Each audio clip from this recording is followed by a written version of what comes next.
All right. Enough small talk. We can't be friends. This is Real Madrid versus Liverpool. This is very hostile. This is Ramos injuring Salah territory. You broke our hearts in Anfield in 2009 with Fernando Torres and Xabi Alonso and Steven Gerrard. I think we've talked about that in previous podcasts. And I guess we broke your hearts to make up for it with the Bale bicycle kick later on. And now we're in this situation where I guess Real Madrid and Liverpool are not at the peak of their powers. So I get, look, here's like the paranoid Real Madrid fan talking right now. So I'd be curious to know if you can balance this out with a paranoid Liverpool fan take and whether this is founded or not. Because I watched the Arsenal game yesterday and I got it a little bit worried. And I saw like Salah, Mane, these guys are in form. TAA, just absurd the way he plays offense, his one-time crosses. Yeah, it looks like Jota is awesome. Fabinho and Thiago look awesome. So are you guys hitting stride at the right time? Should we be worried? What's going on here?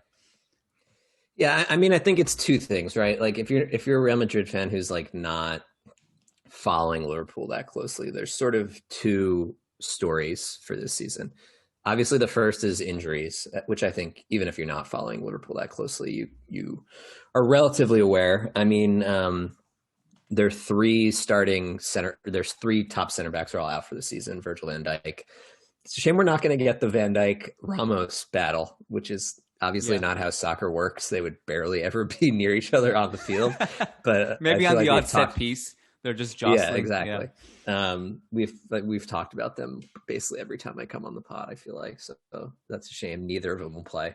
So there's that crisis. Then there's been injuries kind of up and down the field. Jota was out for a while. Thiago was out for a while. Fabinho, Henderson is still out.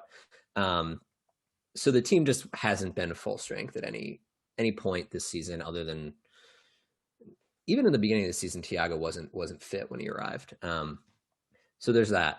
And then the other thing is they've just been like extremely unlucky so they beat Crystal Palace. I forget what the score was. It was either 7 or 8 to 0 or 1. And at that point, everyone was like, oh God, Liverpool might just easily win the league again. And then they just sort of went in the tank. It was 7-0. And their underlying numbers are still like very good given the injury crisis. They have the second best expected goal differential in the Premier League still. And yet they're on the outside looking in of the top 4 race still. I think they're in pretty good shape because they have a very easy schedule. But so what I'm saying is the injuries have made the team's sort of highest gear a little lower than it usually is.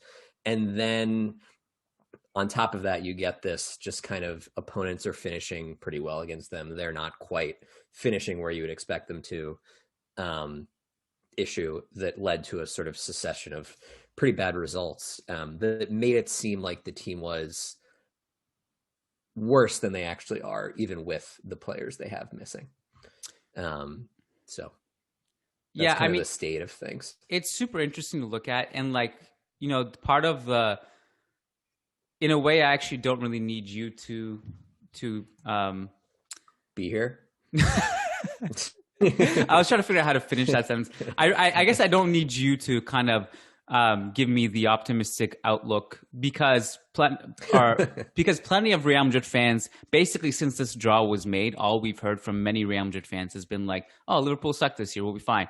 And I kid you not, like everything after that game, because I put out a couple of tweets about the game yesterday, every response from Real Madrid fans was like, it's Arsenal. Arsenal suck. Like this means nothing. And I get that. I think both things can be true. I think Arsenal can suck and Liverpool can just hit form at the right time.